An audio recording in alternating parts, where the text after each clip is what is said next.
I feel like there's so much of a system or so much of a structure you can put into place, and that eliminates the need for a lot of willpower. Yeah. Right? If you can sort of set it and forget it, there's so much talk about motivation, how do I get motivation to do this, or I'm losing motivation. I think motivation should be a very small portion of what encourages us to get to work or to do anything.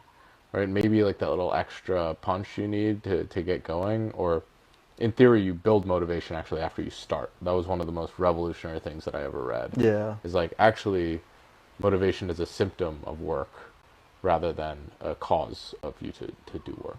So I'm curious. I just feel like this is beneficial, and I'm always like trying to gain more in this area and learn more about these types of things. And like what they do research studies and all of that like on these types of routines. I'm curious if there's anything that you've read or listened to on this front that like you've actual learned from. I research. guess. Well, maybe not research, but like even podcasts or something. So like I'm thinking back, like I feel like I hear Tim Ferriss on his podcast, always interviewing people, and he's always trying to pull out these like routine type things that help him.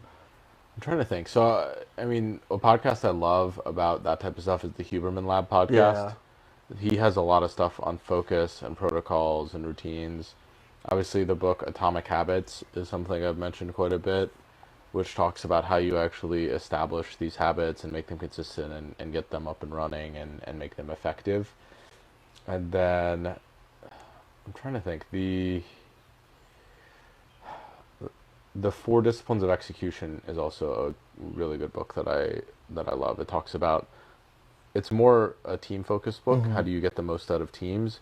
But you can use it on an individual level as well. And so the idea is you have this large, what they call a WIG, wildly important goal, hmm and then your focus is sort of on that. It's like yeah, a this ideal, but you then have this layer, which is the second layer, is you want to focus on lead metrics, not lag metrics. hmm So you want to focus on tackling the parts of the challenge to get to that goal that is actionable. So if I hmm wanted to lose weight, for example, I could count how many times I went to the gym, yeah, or I could track how many calories I eat, rather than tracking on a day-to-day basis how many pounds I lose, because those aren't directly correlated because of water weight and those types of things. yeah.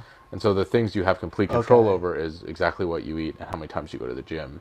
That's what you should be measuring. And those things will be directly correlated to if you, let's yeah, not say lose weight, let's say if you get healthier or not, right? yeah, And then the other part about that is accountability. So you share those things with other yeah. people, which is what we mentioned before.